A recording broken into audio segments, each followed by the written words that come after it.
This is daily vlog number 90. What is your guilty pleasure? You know, those things that you enjoy, you might be a little embarrassed fessing up to, that other people might give you a hard time about, or give you that look like,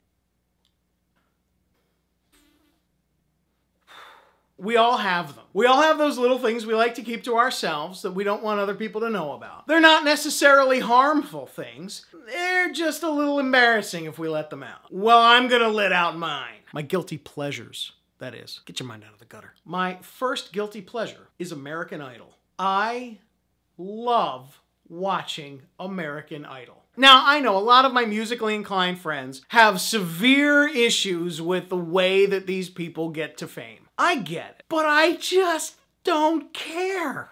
I love watching the auditions. I love watching the people who are terrible and don't know they're terrible, finding out they're terrible. I'm also pretty sappy about the kids coming from behind and winding up in the top 10 and the top 5, and I know it's all manufactured. I know the producers have a tight control over who gets in and who says what and how they're portrayed. But still, there's just something cool about watching a kid going from being a lumberjack to singing on the stage in front of tens of millions of people. My next of 3 guilty pleasures is a movie based on a fantastic science fiction book. A classic in the science fiction genre, Starship Troopers. I love the book, and when the movie came out, I knew there was no way it could be as good as the book. And it isn't. It's terrible. It's an abysmal adaptation, not just for the gore or for the blatant disregard for some of the most key elements of the story, but for the bad acting, the bad dialogue,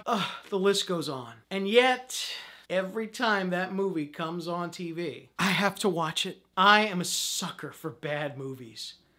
And this one's pretty bad. But I can't turn away from it. I hate that I love it so much. My third guilty pleasure is a little weird. I am obsessed with wheelless carry-on luggage. When my wife and I started traveling, we learned early on that you can't really enjoy travel carrying a ton of luggage around. And I discovered a website called One Bag Travel. I'll leave a link for it in the doobly-doo. And it really goes through a step-by-step tutorial about how to be a one-bag traveler. From paring down your list of necessities, to packing techniques, to choosing the right kind of bag so that you can travel for a week, a month, a year with just one carry-on bag. I don't know how, but at some point in my research, I got addicted. It wasn't enough that I had a basic knowledge.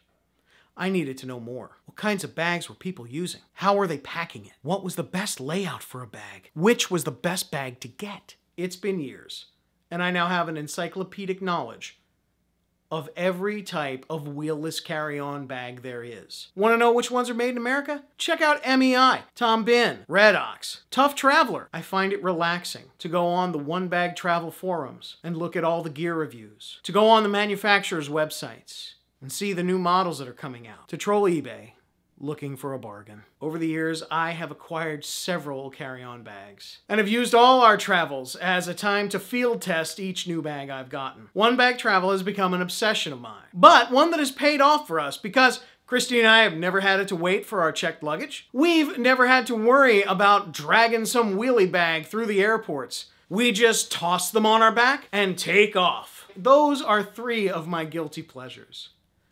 What are some of yours? Let me know in the comments below. This has been daily vlog number 90. 275 to go. I'll see you tomorrow.